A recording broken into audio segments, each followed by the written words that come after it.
अध्यक्ष जी, प्रश्न क्या है और मुद्दे क्या उठाए जा रहे हैं? मुझे लगता है कि माननीय सदस्य को पूरा अध्ययन करके आना चाहिए, सदन की गरिमा का ध्यान भी रखना चाहिए। लेकिन मुझे इसलिए भी खड़ा होना पड़ा है क्योंकि नेता विरोधी पक्ष ने सदन की कार्रवाई प्रारंभ होते ही इस मुद्दे को उठाया और आपने भी उसको छेड़ा है। लेकिन मैं आपके छेड़ने की स्थिति को उससे आपकी इस मजबूरी को जान सकता हूं, जिसके बारे में एक छोटी सी कहावत है कि चोर की दाढ़ी में तिनका।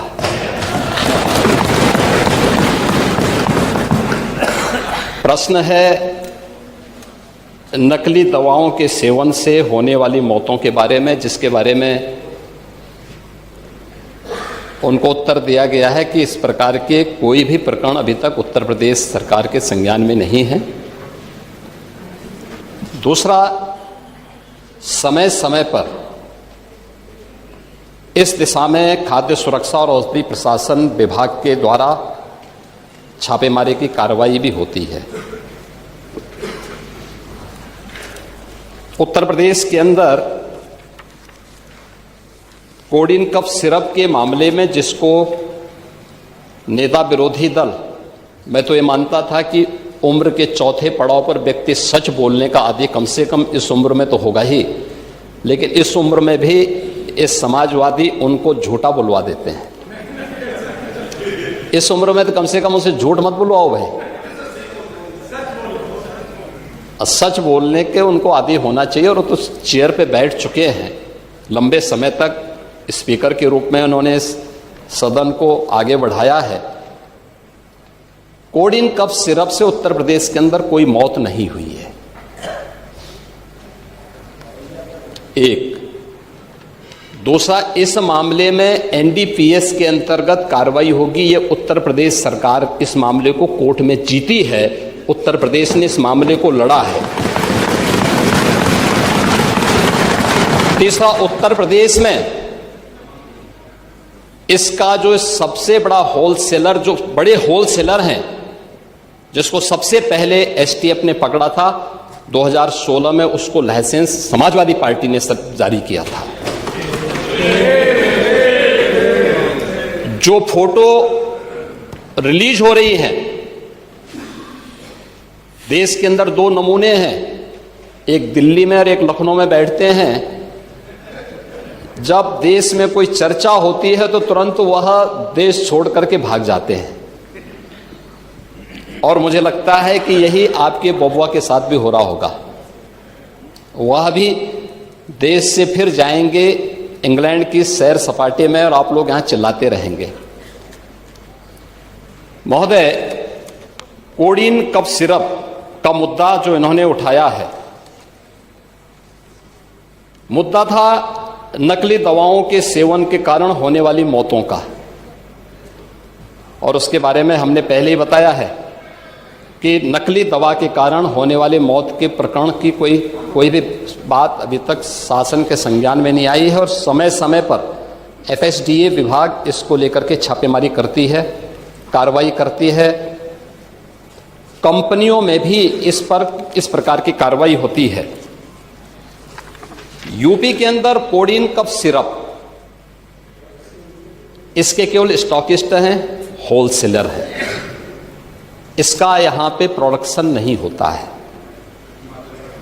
ये मध्य प्रदेश में, हिमाचल में और अन्य राज्यों में होता है। और जो मौत के प्रकरण सामने आए हैं, वे मौत के प्रकरण अन्य राज्यों में आए हैं। जिन राज्यों में आए हैं, वह जो भी प्रकरण सामने आए हैं, यह तमिलनाडु में बने हुए एक सिरप के कारण सामने आई है। ये पूरा प्रकरण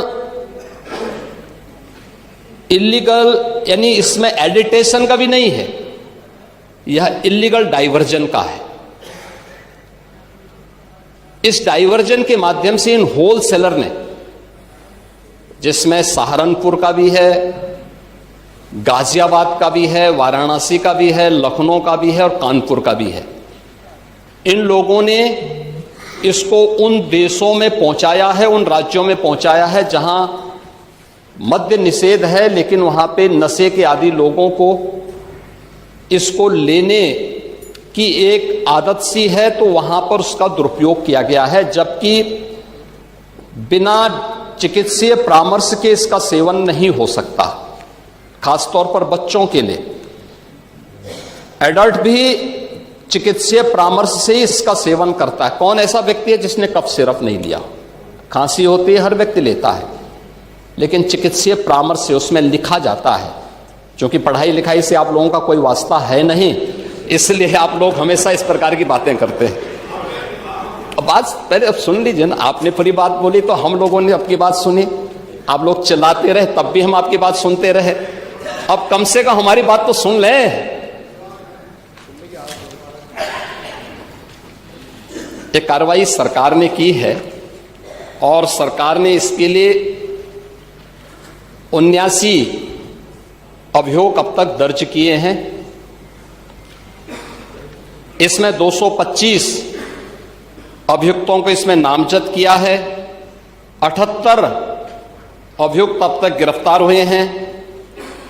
134 फर्म पर एक छापेमारी की कार्रवाई हुई है और इसमें अब तक जिन क्षेत्रों में ये आई हुई अलग अलग राज्यों से जुड़े हुए यह सभी केंद्र हैं और मुझे लगता है अगर आप इसकी गहराई में जाएंगे तो घूम फिर करके वही मामला है कि वो कहीं ना कहीं कोई ना कोई समाजवादी पार्टी से जुड़ा हुआ नेता या उनसे जुड़ा हुआ कोई ना कोई व्यक्ति उसकी चपेट में आता है। और इलीगल ट्रांजैक्शन भी जो हुआ है वह भी आपकी लोहिया बहाने के एक पदाधिकारी के अकाउंट के माध्यम से हुआ है। एसटीएफ इसकी जांच कर रही है। इस पूरे मामले में हाई कोर्ट से उस पूरे मामले को एनडीपीएस के अंतर्गत इस मामले में मुकदमा चलना चाहिए। यह उत्तर प्रदेश सरकार ने इस लड़ाई को लड़ा है और उसको जीता है और इस मामले में कोई भी अपराधी छूटने नहीं पाएगा। और चिंता मत करिए, समय आने पर बुलडोजर एक्शन भी उसकी तैयारी भी रहेगी। उस समय चिल्लाना मत करो।